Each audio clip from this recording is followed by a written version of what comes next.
Welcome, everyone, to the first keynote presentation of AO Ventures. Today, we're going to be joined by Ario and ArDrive founder, Phil Mataras. Phil has been a founder in the Arweave ecosystem for multiple years now, building important foundational infrastructure for the community. And today, he's going to share some insights with us. So also feel free to ask any questions in the Q&A section. And once the presentation is done, Phil and I will stick around in the chat and try to answer as many as we can. With that being said, I'm very excited and I'm very happy to introduce you, Phil. Let me get you set up on the screen. All right. Well, then let's get started. Hey, everyone. Pleasure to be here. My name is Phil Mataras, and put together a bunch of content and a little demo around building and operating the permaweb. Something that I think most of us all know and love. Have a bunch of content, right? Start a little bit briefly my story. Why is a permanent internet even a thing? Why, does it have value? Its major components and some of the infrastructure, and then demonstration on how to use some of the tools, and a little piece on how you can also operate it if you are into that kind of thing. But yeah, my name's Phil Mataras, founder and CEO of Permanent Data Solutions. And as Jesse was saying, at PDS, we're building decentralized protocols, apps, and infrastructure that all power the permaweb. And maybe to just briefly start the talk today with a little story about how I got into Web3, which did start with ArWeave.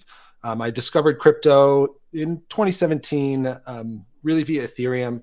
My background was in enterprise architecture, and I was in traditional IT for my whole career of 12, 15 years. And I saw that Microsoft had partnered with the Ethereum Foundation. And I was like, oh, world computer, that sounds really interesting. And that led me to Bitcoin and other cryptocurrencies. And, I went down that whole, that deep rabbit hole, right? I was immediately hooked. I tried to mine Ethereum for a while. It didn't really click how this big GPU miner was like a world computer. Like, what was it doing other than making a lot of noise and taking up space in my utility room and, being really hot? Like, I don't know how that was a computer, even though, yeah, it was a lot of fun and I learned a lot. And there were tons of scams that I saw and witnessed, and really throughout all the noise in early 2018, that's what I had discovered ArWeave, which, as you know, is this really innovative network that's dedicated to long-term data archiving.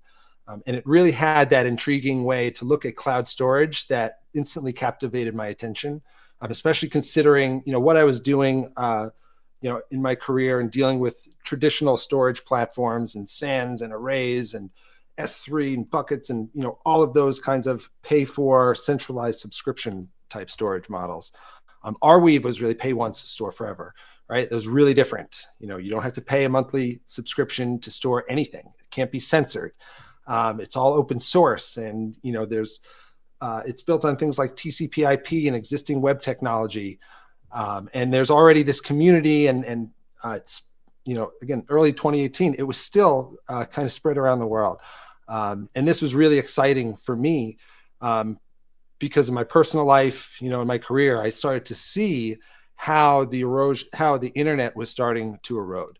That internet that I had grown up with and spent so much time on playing video games and online, being in online communities and chat rooms, on, creating blogs and websites and all that stuff, right? And as I went back to those, I noticed more and more 404 errors popping up, and these web companies were coming and going, and their business models were rapidly changing, and so was the data that was getting uploaded to them.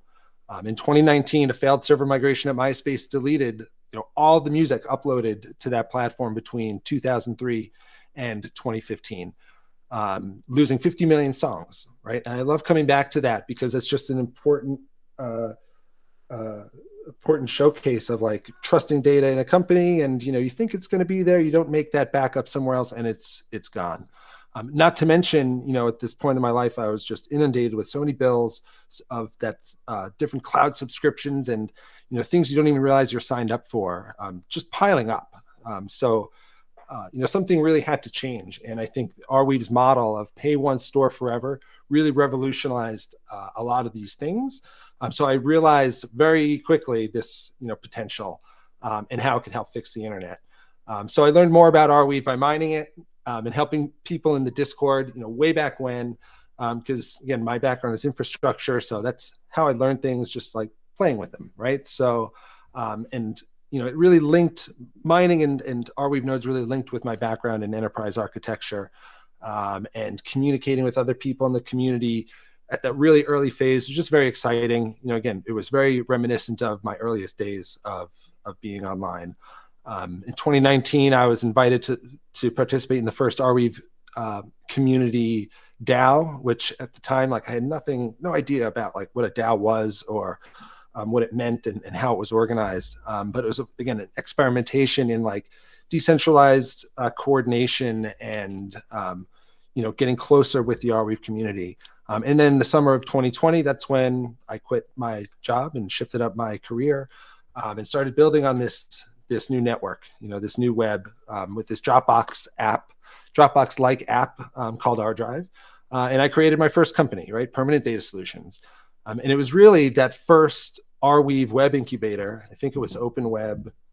Yeah, I think it was just called the Open Web Incubator, or maybe it was the Open Web Foundry or Open Web Fellowship. I forget which one, but that's what enabled everything, right? So for everyone in the audience, these things do work. If you spend the time and energy and have, the plan, you can really take advantage of these kinds of incubators. And I'll never forget, this is, a screenshot of the demo day, the first Gather Town. I tried to find another image of all the little avatars standing around. But yeah, I'll never forget presenting the first version of ArDrive to everyone online, friends and family, who are all watching the live stream. So I'm excited for everyone who's participating in this incubator and building all the new cool technologies. But our mission at PDS has been the same since the beginning, right? Get permanent storage in the hands of everyone. I know it's pretty bold and it's kind of straightforward. And almost 4 years later, we've launched some innovative products that use ArWeave's permanent storage in all kinds of ways. So you probably know us from our app like ArDrive, which if you don't, it's a Web3 Dropbox. It does a lot more. It's pay once, store forever. You can upload, share, organize your public or private files, pay with a credit card, a whole bunch of stuff. We'll get into little details. But then we're also building RIO, which is a decentralized network that enables this permaweb. But what is a permaweb, right? I've been describing it lately more as an internet that remembers everything, right? It's data and it's metadata. It remembers all of it. It can't be deleted. It's all on chain, right? And it has some interesting new properties over, I guess, the non-permanent internet, since it's built on ArWeave. Every piece of data on it is immutable. It's securely timestamped and tamper-proof, right? Provides a clear record of data provenance. It's all public by default, spread around the world, super resilient. It's got an ownerless protocol. It's open source, doesn't require anyone any permission to run it. And all the pieces of data are fully paid for into the storage endowment, right? And of course, there's no delete button. So these are really new kinds of properties for an internet that just doesn't exist today. But it also has things that are familiar to someone who might be using the current internet, right? It mentioned before, works over HTTP, right? You can access it on Chrome and Firefox and any of the modern browsers. You build with it with HTML and CSS, JavaScript, and WASM, all kinds of things that you would expect out of kind of a modern web application, right? And it's got this growing ecosystem of dApps and services and infrastructure, tooling, all the things that a builder could want to use, right? But let's get a little bit deeper, right? What are the major parts of this new permanent internet? Well, there's ArWeave, of course. That's the hard drive. That's the storage layer, which is really hyper incentivized to store and replicate data, right? Not to perform all the functions apps and users need, and the services that they need to support the different workflows that you might expect from a modern app. Again, figure ArWeave is replicating these chunks of data, and apps need to assemble those chunks and surface them to the user in some way. So above that storage layer is what I've been trying to figure out a good name for this, but I've just been calling it the web layer, right? That also has a domain name system component, right? When you access things on the internet, you don't access it by its ID. You use some kind of friendly name to denote ownership, right? Names are a huge piece of the traditional web. And another huge piece that's part of this new permanent internet is the fact that we have tokens, we have incentives that could be used to further drive adoption as well as bootstrap new ideas and tooling. So let's get into how each one works. And I guess I forgot to mention, compute is another really important piece that's coming soon. I know we're all here and interested in AO, and that's another very important part that's coming now into this new permanent internet. Okay, so let's just talk about storing data on ArDrive, right? Because it all starts with getting some kind of data at that storage layer, right? And there's a few ways that you can store data on ArDrive, each with a potentially different user experience. So first, you can upload directly to an ArDrive node, right? You can broadcast your chunks to either a node that you trust or that you're running, or to any nodes on the network. And I think the key thing there is you want to make sure your chunks are sufficiently seeded. What does that mean? Well, does that mean that they have to be sitting on an ArDrive node for a period of time so they replicate out to the network? Does it mean you have to broadcast them 5+ nodes? That's kind of a tough thing for every app to decide. You could elevate that and post your data to a gateway, where the gateway could then broadcast this transaction to other ArDrive nodes, and maybe it caches it in the process so you can access it really quickly on the other end. And when ArDrive first launched, this was really the only way you could upload and access data, right? I mean, I think even nowadays, most people apps don't directly upload to nodes. They go through a gateway, which again caches that file or that piece of data so you can access it really quickly after it's uploaded. I think it was in the summer of 2021, where, or maybe even before, where the new bundling standards emerged, which is kind of like a second layer above the ArDrive base layer, which takes different pieces of data and combines them into what we call a bundle. This enables economies of scale in terms of allowing, incredibly large amounts of data to get uploaded to the Weave and packaged together. You may or may not know the layer 1 limit for how many transactions in a block is 1,000. With bundling, you can actually, and what we see is tens of thousands, millions of transactions being uploaded to ArDrive because they're all able to get packaged together by specific infrastructure called bundlers that are responsible for that. And then finally, there's maybe this fourth kind of transaction, which is called dispatch. This is available through apps like RConnect, and that's for really tiny transactions, maybe a token transfer or a really small file, and that's again to support subsidized use cases where apps just need to send data really quickly and cheaply. So most users, though, use an app. They're not writing something themselves. They're using something that exists that ideally has a good interface, right? Or whether that's for a user or a good developer interface and experience. So our journey in the ArDrive ecosystem all started with ArDrive. It's certainly evolved since summer of 2020 when I debuted it. And here's just a quick view of our Android app. And again, it's designed to make the perm web easy and tangible. In ArDrive and in most perm web apps, you own your identity, right? You're bringing a digital wallet and you're digitally signing any of the data that's uploaded. And that's important because nobody can take that away from you. You're not trusting another company with your identity where they could, block access and then you can't log into that system or any other system that you might be federating that identity towards. So in ArDrive and in PermaWeb apps, the digital identity of a user is very, very important. The other important thing that ArDrive has is paying for storage. So to upload data on ArWeave, you need to have the AR token to pay. ArDrive enables other forms of payment like a credit card. So this makes it easy for anyone to quickly onboard without having to worry about the native currency. And the other important piece of ArDrive is it offers end-to-end encryption. What that means is we've actually built a file system called the ArDrive file system, and that offers a symmetric encryption pattern to ensure your data is fully encrypted when it's uploaded to ArDrive. So this is important for developers who don't necessarily want public data. There's a lot of things that come with encryption. So we do offer a toolkit called the ArDrive Core SDK, where you can easily take advantage of RFS. It's available on NPM. It's open source. It's easily modifiable. And this pairs with the easy-to-use web app and mobile app.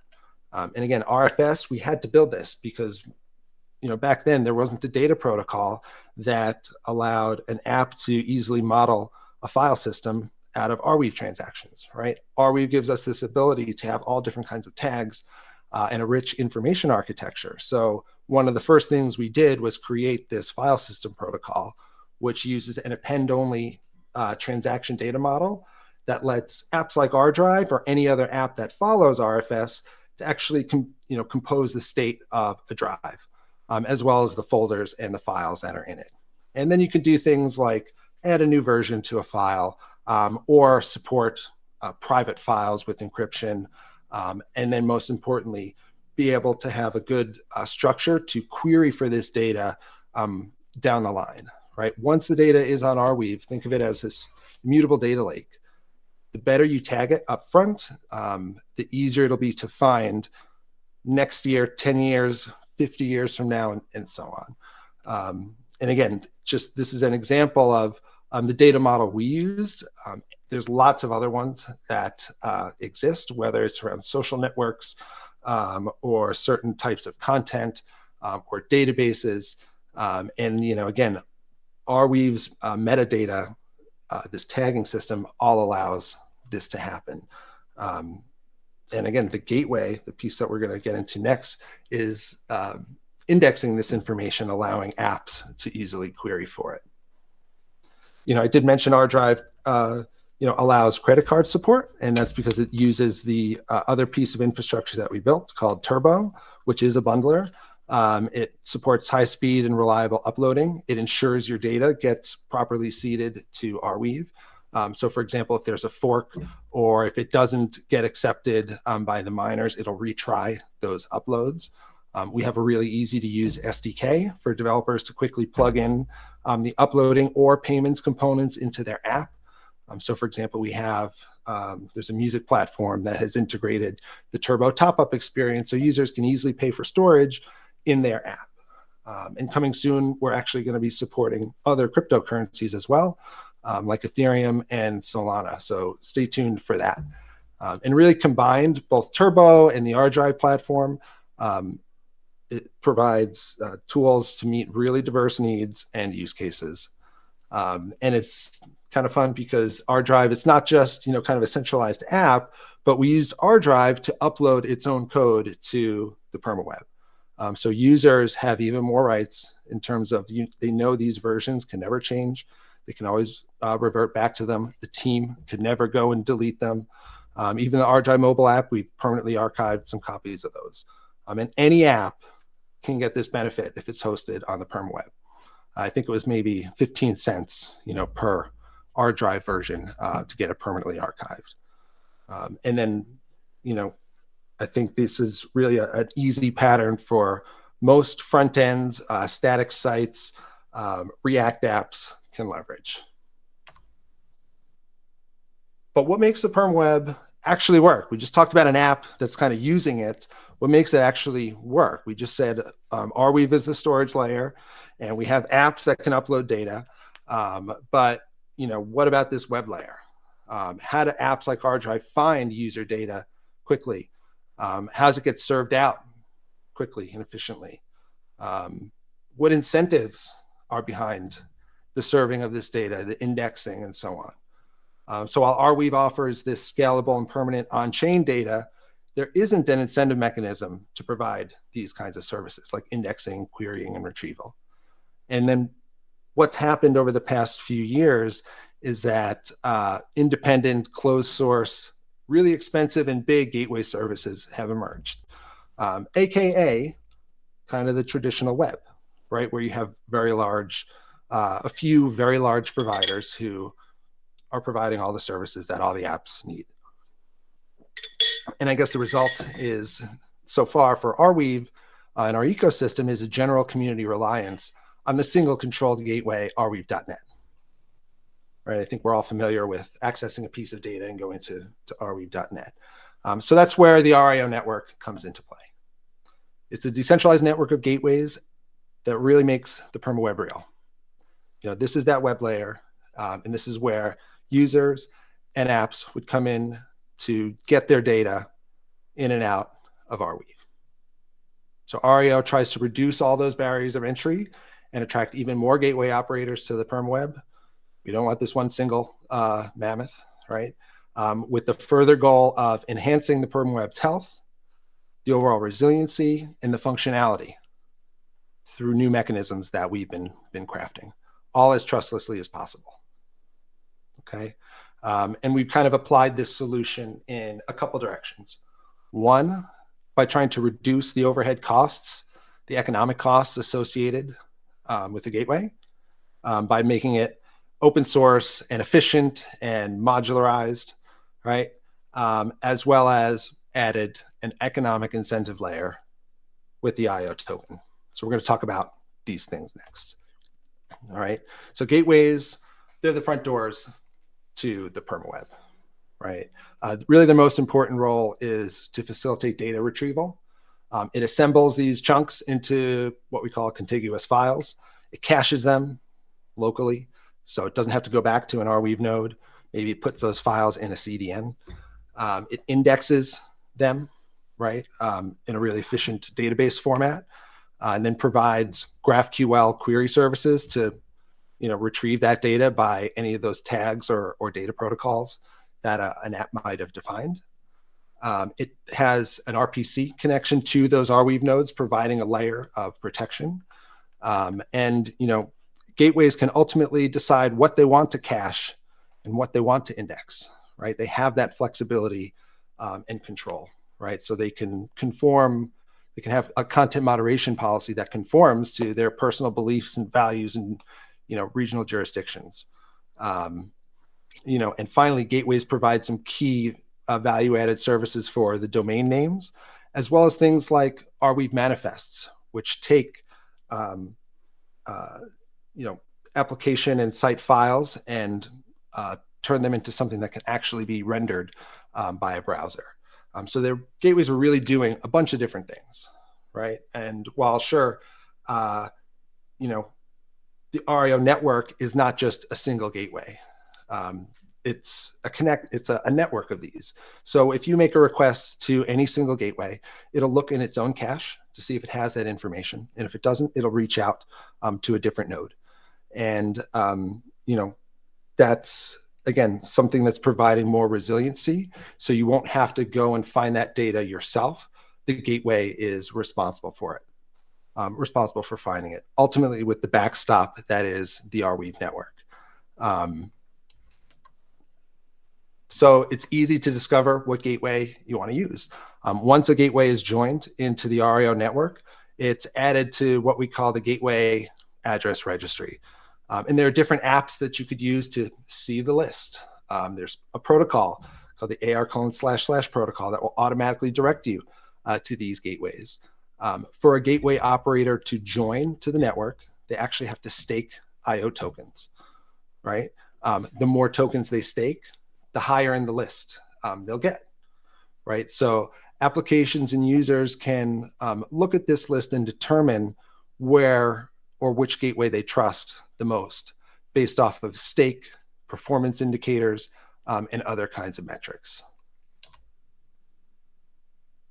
Mentioned gateways are responsible for indexing and querying, but what does that really mean, right? So a gateway will index any ArWeave layer 1 transaction header, block data, as well as layer 2 data items, right? Those are the items that end up in those bundles that I was talking about. And that's something that's actually optional for the gateway operator. Because again, data items, there's millions and millions of them now that are coming in. I think ArWeave just crossed over 5 billion data items. So that means any given gateway could in theory, index all 5 billion if they want. That obviously places a much bigger load on any gateway. So, the gateway operator can choose what they want to filter out.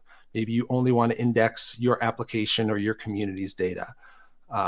They also have other options for configuring the query side. Maybe you want to return 10,000 results per query because your data set's so small and you just want more information to be returned. So this just goes back to gateways being modular and easily tuned to meet the operator's needs. So the network also boasts the ArWeave name system, RNS. And this is really meant to simplify navigation on the permaweb. And it pairs ArWeave transaction IDs with friendly names. And this just stemmed from one day. I'm just sharing a link, arweave.net/long-ID. I'm trying to share it on LinkedIn. And I'm expecting strangers to click on this link. And they don't know that it's for ArWeave and it's the permaweb. And this is really cool. They're just seeing a link that kind of looks random and it's not friendly, right? It could be a scam, a virus, something that, it just doesn't seem trustworthy. So names are very important to establish that trust. The name system has a few ways to purchase names, right? They could be leased or purchased indefinitely with no end date, right? And the key thing is any owned name can be resolved on any of the gateways in the RIO network. So if you buy a name like ArDrive, you can go to ardrive.gateway.io or ardrive.permagate.io or ardrive.volunarios.com. And I think at this point we have 250 plus gateways with different domains that that any RNS name can be resolved out of. And each name is represented by a tokenized asset called an ant. So that can be transferred and traded. And furthermore, we're also working on a new protocol called the AR:// protocol, which tries to intelligently and dynamically route you to the best gateway. So you don't even need to know which domain to leverage. ArWeave name tokens, that's, again, as I mentioned, the transferable token that controls the ownership and the functionality of a name. And this is kind of like a new token, I guess primitive might maybe be the word. And the owner of the token manages what transaction IDs the name points to. It's like if you own a domain, you could set the A records and C names and so on and so forth. If you own the ant, you can set where the name points to, or you can also transfer it to someone else. You can add what we call undernames to each name. So you have the name ArDrive, maybe you have an app, maybe you have some other content and you want to set up kind of like a subdomain. You can configure that as well in the ant. And you can also determine maybe some other users who can have that configuration permission by adding them as a controller. And I think ants, the way we designed them was so that they can also be added to other kinds of contracts and other kinds of applications, right? It's a primitive. It's meant to be composable. So maybe you have a DAO and you want the DAO to vote on where the name points to. This can all be enabled in this ArWeave name token. And then finally, the other interesting piece for an ant, maybe as it relates to other naming systems like, for example, ENS, it's just much cheaper to update a token like an ant.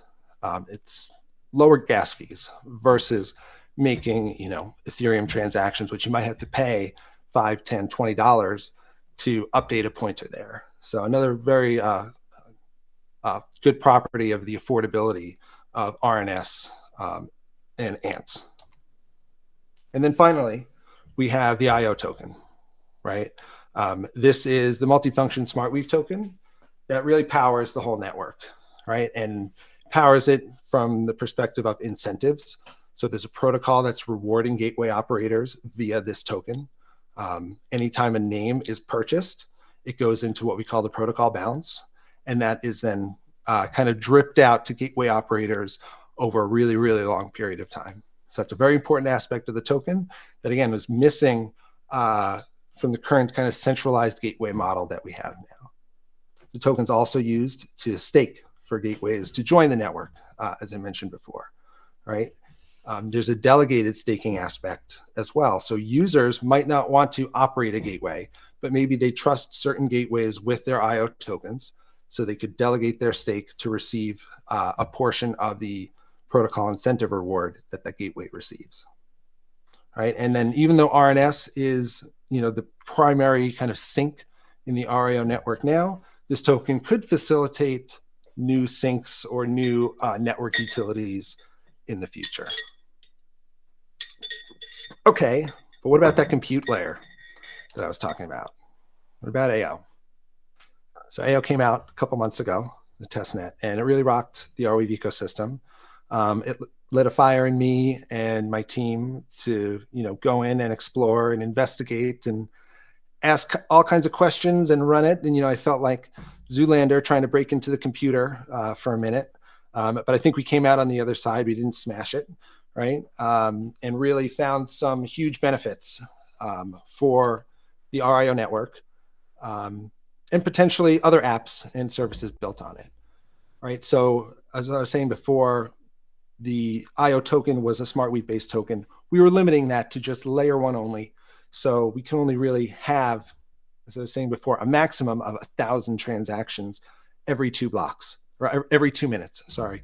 So, if we had saturated the entire network, there would still be scalability concerns if, for example, we wanted RNS to take over, take over the role of standard DNS, right? That would be such huge transactional volume. AO can get us beyond that, right? AO supports cross-chain wallets, meaning you could send messages in AO with an Ethereum wallet or Solana wallet. Again, huge. Now imagine opening doors to new ecosystems that don't already have an ArWeave wallet or already invested in the ArWeave ecosystem. Interactions are faster, right? They're optimistically indexed and cached. SmartWeave layer one, you sent something, you'd have to wait for the miners to accept it, and that would take at least a few minutes if you were lucky, right? And if you were comfortable with just one confirmation. So AO, much faster to submit messages, get a response, and work with that. It can unlock new utilities for the network, whether that's for the observation and incentive protocol, or maybe for RNS. We have an auctioning system. Maybe we can improve that with a new AO process, right? It deploys very, very nicely on an RIO gateway. The SU, MU, and the KU, the components of an AO stack, could deploy on a gateway, and we've already done some really positive tests with that. So insofar as a gateway operator, you could potentially have even more of an incentive to run, the full permaweb stack in the end. Which I think is really important, right? My background is infrastructure. Being able to run something myself is super important. We've been experimenting with RNS in AO already, right? So what we've done is we built a read-only RNS registry in AO. So you can't buy names for RNS in AO quite yet, but we've built a process that allows you to sync a name from the SmartWeave side to AO via Orbit.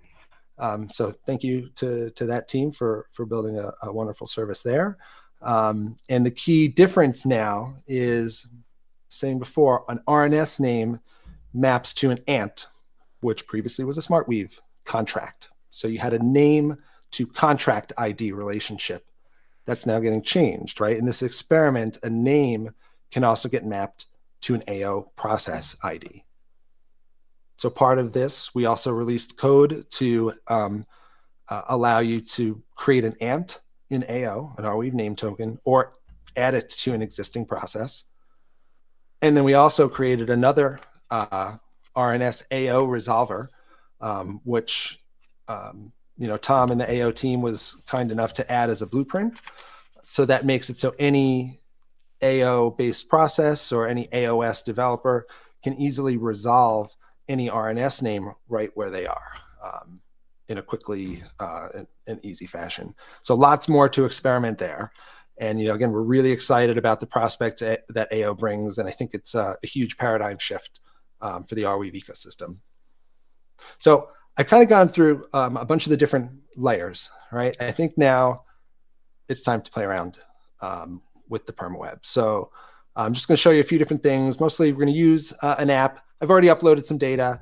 We're going to see a little bit about site hosting, how you can access it, share some links, a whole bunch of stuff. So that said, let me flip over. Let's just check, make sure we're still logged in here. Okay, good. So, okay, here I have ArDrive. So I'm not going to go into the full. Here's what ArDrive is, how you log in. I'm already logged in with an existing user, specifically the user that we use to upload all of our PDS sites and apps and some other, let's call it maybe official content, right? So you see here we have the Gateway Explorer app, which is, AR gateways. Right, so this is just a little app that displays all the gateways that are joined. We have the RIO public site, the ArDrive public site, ArDrive app. So one of the things I was saying before that kind of ties static sites and apps together is what's called an ArWeave manifest. That's a really important tool for developers who want to publish or host their apps on the permaweb. So when you upload all of your files, they're referenced as transaction IDs, not friendly names, right? So this is similar to RNS, but instead of a friendly domain name, a manifest provides friendly paths to your data. So here we have the latest version of the ArDrive web app. It's a Flutter app, which is cool because it's cross-platform, meaning one code base for web, Android, iOS, and desktop if we get there. I've already built and uploaded the latest version of the code. And ArDrive, of course, it lets you upload individual files or multiple files, as well as a whole folder. So in my case, I uploaded the build folder and just renamed it to 2.42.0. So I'm going to make a new manifest, which is as easy as going to new manifest. I'm going to call it app manifest. Next. I'm going to pick the folder, create here. Okay, so it's a really small file. So this file is technically a dispatch transaction because it's under 100 kilobytes. Those are free thanks to Turbo, the bundling service that's connected to ArDrive. So yeah, this is public. I'm just going to confirm that. So ArDrive, yeah, thank you. ArDrive just took all the different files in this folder, whether they're in a folder and subfolders, and took their paths and created an app manifest. So let's see. It should preview right away. Yes. Okay. So what's happening now is the app manifest was optimistically cached by the gateway. So that's why I'm able to load it. This is just our little ArDrive loading screen. Come on, don't let me down. Don't let me down, arweave.net. Let's give it a little refresh.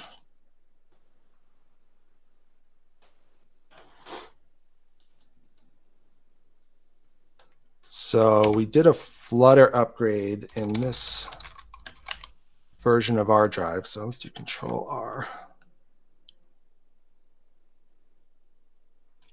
Okay, well, I was hoping this would just load the latest version of ArDrive, but we can see here, we'll let that do its thing. Maybe it's just going to take another minute. But we can see here the previous version, for example. We should have an app manifest file here. So if we preview this, so this is actually the older version of ArDrive, version 2.39.2. So great. Let's see. Did our other one load? All right. Well, that's a bummer. We could play around with that later, but we'll still go on with this. So great. We uploaded an app. We have a transaction ID, and it's referencing all of our files via a manifest. But now what if rweave.net goes down, right? Where else can we go? Well, so there are luckily other gateways on the RIO network. So we can come here, we can look at this gateway explorer, and we can see, okay, there's Permagate. So let's go to Permagate, was it .com? Permagate.io /transaction ID. So now I'm loading the ArDrive app on Permagate.io. Great, it still looks pretty ugly. Do I trust Permagate.io? Do I really know this gateway? It's, you know, at the top of the list, so maybe it seems to be doing good. It has a really high rating, right? This is from the observation and incentive protocol. And you see here that the gateway has a high rating because it's passing, right? It's doing its job, and the gateways in the RIO network are kind of monitoring one another. And if you're doing a good job, they report you as doing a good job. If you're doing a bad job, they mark you as failing, right? So this gateway, Permagate, is doing really good.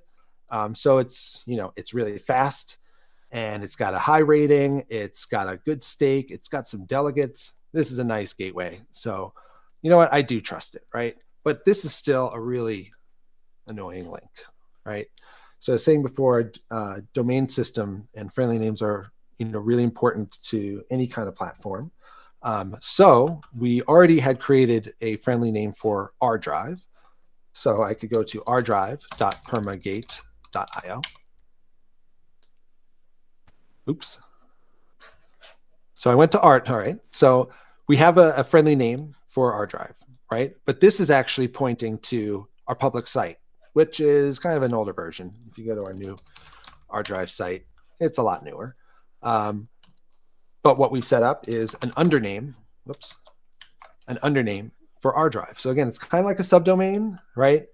The app I was on before was app.ardrive.io. Well, this is DAP_ArDrive. So now this should load the ArDrive DAP, which should be version 2.39.2. Yep. And now what we could see here, we go to more tools, dev tools. All right, let's just do a refresh.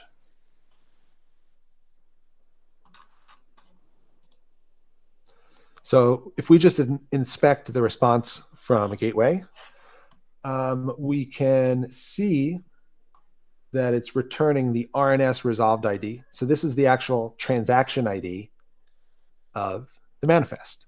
So the user or the app can still verify, like, is this the right data? You can then go and look this up, and, you know, there's other things that we could be doing to verify that the actual data downloaded aligns, right? And, you know, you're not maybe getting the wrong version of an ArDrive DAP. So I could, you know, grab this transaction ID. Again, go to volanarios.com. So this is my gateway, right? So again, the transaction ID here, and just to show you, I can come to ArDrive app, web app, version 2.39.2, right? App manifest, preview, right? It's all the same. But that was still really annoying, right? Of going to this and having to, you know, pick a gateway, right? The app should just do that for me. So this is where we started to experiment with the AR:// protocol. You know, the team behind RConnect was really kind enough to start baking this protocol into RConnect itself. But what I did one late night was create a little extension called Wayfinder, which is not a wallet. It's just a small implementation of AR://. And what it's meant to do is just provide an easy little plugin for anyone to quickly take advantage of that new URL format. It just displays which gateways are in the registry. It'll actually ping them and, you know, get some kind of local performance information, and it enables AR://. So now if I go to AR:// ArDrive, Whoops. Why is it going to rweave.dev? Hold on. I think, there we go. I think I had a typo in there. It's going to route me automatically to, in this case, I think I have a routing algorithm of a random top 5 staked gateway. So this is a very rough example of some quote unquote intelligence that could be put behind AR://. So now if I go to, again, ArDrive, keep putting in a semicolon instead of a colon. Right, so now it brought me to rweave.dev, right? It'll rotate you to different gateways. You could affix a specific gateway in there if you wanted to. Maybe you have a favorite. You could blacklist certain gateways. Maybe one's performing too slow because it doesn't cache things for long enough, right? What a gateway will try to do is if it doesn't have the data, it'll go reach out to another node and then it'll cache that data locally. So maybe it doesn't do a good job at caching. The users can decide that via some tweaks to the settings of the app. So a lot more to go with this protocol. And what we're really trying to do is, for example, get it baked into Brave or Chrome or so on, right? Similar to maybe you might have seen IPFS://. So, all right, well, maybe I wanted to get a new name. And I think this is the last piece of the demo here. You can go to rns.app, right? So I've logged in here already with rconnect. I'm using the same wallet that I've logged into ArDrive with. For RNS right now, we're in testnet, so you do need to have some test tokens to purchase a name. But what I should be able to do is, I could look for a new name. So let's look for a name, Creative Commons. Okay, so this name is available, but maybe the name is ArDrive itself. This is already registered, right? So it'll check the RIO network. Specifically, it'll check the state of the contract and make sure it's available to be registered. So in this case, we do Creative Commons. It's available. Great. So we're just going to release it for 1 year. You could bring your own ant, BYO ant. In this case, we're going to let the app create it for us, but we are going to put in a ArWeave transaction ID to map this name to. So we're actually going to come over here. We have a different drive for some Creative Commons licensing information. If you didn't notice, when you upload files if you upload files in ArDrive, you can apply licenses. So I'm just going to take this little picture and let's go to details. Let's get the data transaction ID. Let's go back to app. Let's plug this in here. So this name is going to cost us 813 test IO plus a little bit of AR for the gas fee. And next, review your purchase. Great. So it just shows you some basic stuff. It'll set up a nickname, a ticker. These things can be changed. It adds me as both the owner and the controller. Again, I can change that later. And the target ID, which can also change later. So I'm going to confirm this.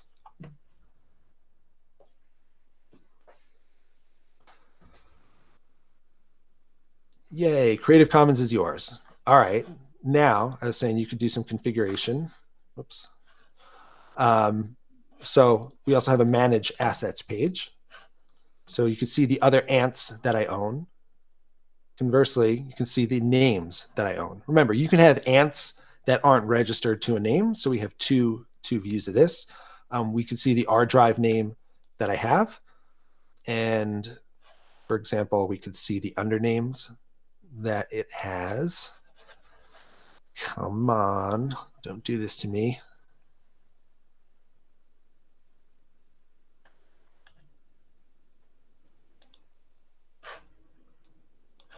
Try this again. Undernames ArDrive.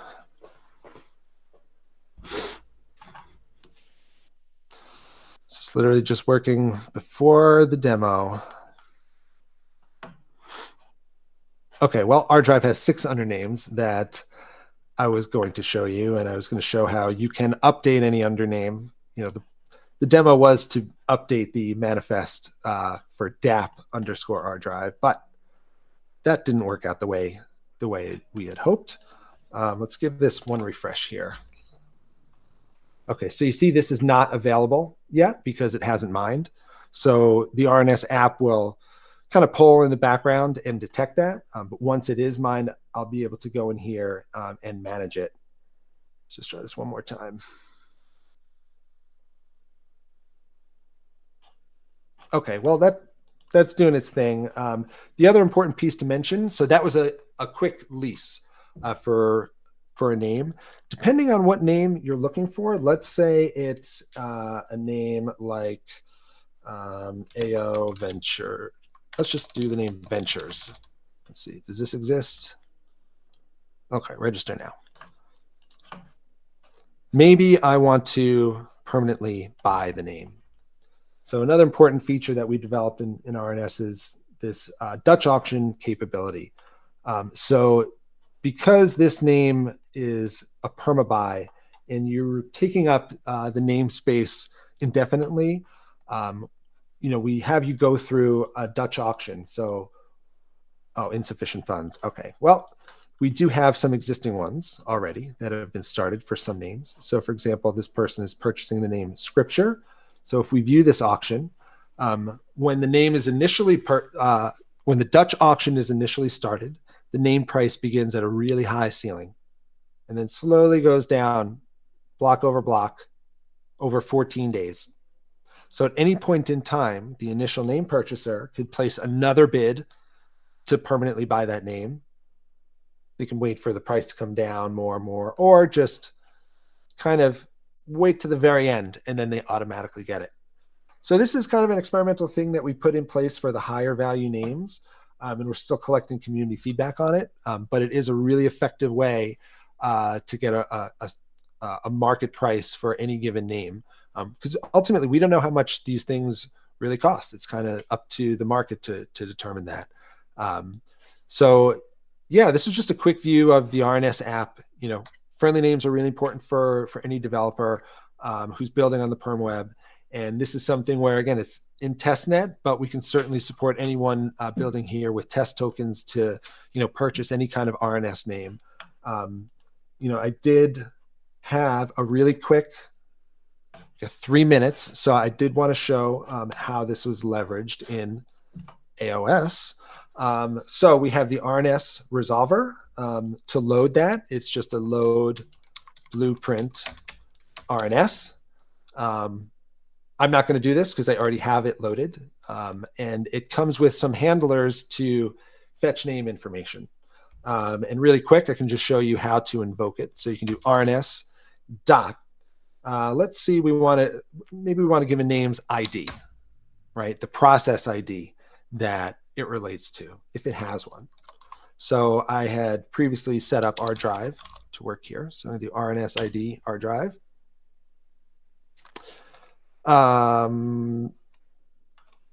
Okay, so ArDrive is undefined. Oh, the resolver didn't have it. So let's go resolve it. Let's get the latest process information about ArDrive, right? As well as let's go and get the latest SmartWeave information about ArDrive. So it's in this weird state where it's kind of SmartWeave and AO. More to come on that. But you can see here, we've received some messages. Now let's see. Come on, will it work?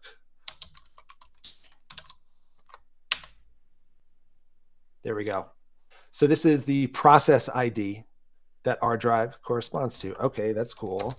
What about the data for ArDrive? Okay, that's cool. What about RNS data? What about any of the undernames for ArDrive? All right, that's our, the manifest that we were just looking at before.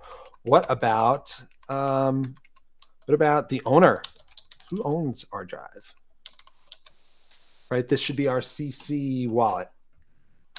Let's see. Whoops, not RNS.ArDrive, RNS.owner. Right, this is the process. Okay, my bad. So this is, the process owner currently owns this ant. So a little, I configured it a little bit differently. If we go to, I made another, let's do rns.resolve. So I know for sure I haven't looked up this name yet, but it's a name exp. Getting information for name. So it should be reaching out to the registry. It reaches out to my ant AO process that this name exp corresponds with. And now I can do rns.owner, oops, rns.owner exp.